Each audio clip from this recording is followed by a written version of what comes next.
chinek ang lagay ni Mature Izzy. naman ang plan dito sa mga resibo, anak. Pagitaan ang mga resibo, asa ng mga resibo sa imong mama, tanawan niya, ay mga isulata. At intry natin si Manisiro niya.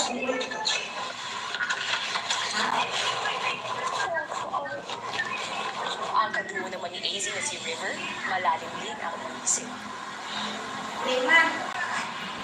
Lagi, dalaan na Dre, kay ma. Sa ibabaw, ramanak, pinakita si Cecilia Caberte, at ibabaw mo yung pangan, ngalan ni mo. Rizame Caberte, anak. Na Kay dili naman yun. kung bakit wala si Natik lang at Chubby ngayon. Kato, sinuloy mo yung nakakuasapay. Kaya ako ito Siyempre, balik sa intention iyang namin mga naman namin resibo ay kay ayaw rin Juan, naman namin na na mawala sila dito dili sa naman bahay. ito na mo gamitin Honestly, ang kuya, di resibo. ko Ang na-expect ako lang na magpalisip sila yung Nakasilupin pa ba ito? Mga resibo. kami na ni Izzy ang aalis dito, kuya. Sa girls' bedroom, ang nagkabating magkaibigan namang sina Mika at Bianca ang nagdamayan. O lagi, pero di na lang may makatag resibo anak. Na wala ka tayo bayaran ng company. O na, tanawan ko mga daan na resibo nila. At kung bago nang gihatag, May, nakabayad pa man siya o May. Di ka to na, ipakuha nato ko nila bisis si babaw niya. O gani ang problema, kay 480 na ba ito na bariyan niya?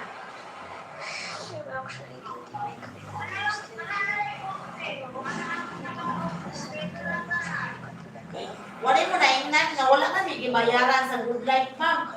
Kay binulan kami kada bulan magbayad mi anak niya.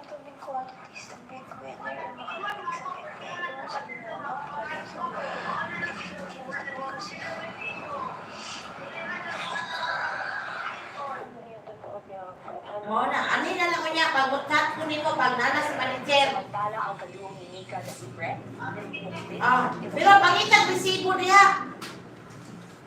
Dara na sa tawagin ka ni si Luloy basta kay nakasilupin pa to yung mga resibo. Katong mga bag niya, Teng, tanawa sa iyang mga bag, kanang bag niya nga katong murag violet.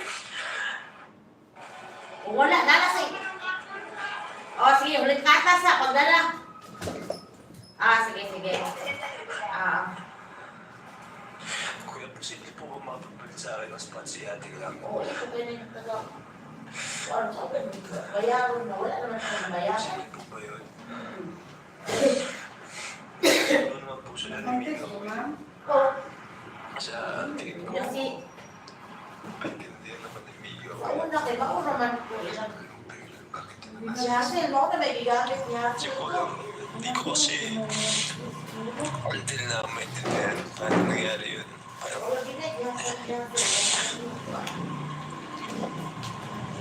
deserve po ni Natik na Chubby yung spot dito sa bahay niyo. Siyempre, for Chubby, wala naman po magagawa kasi hindi naman ako kapuso.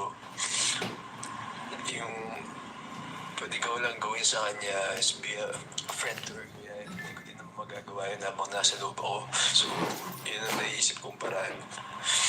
I think, kuya, more than that talaga, yung naisip ko na talaga. Kaya, until now, siguro, ang dalang namin mag-away-away, malaking rason talaga is si Ate lang. Ang galing talaga niya kaming pagsama-samahin, kumbaga. Malaking parte niya sa amin lahat.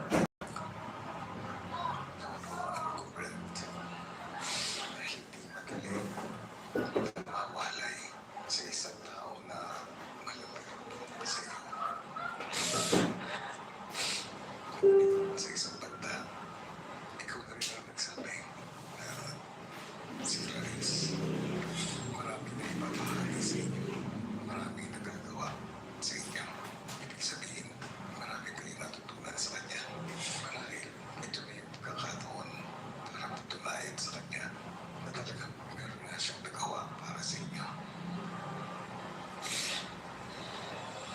I'll make her proud, kuya.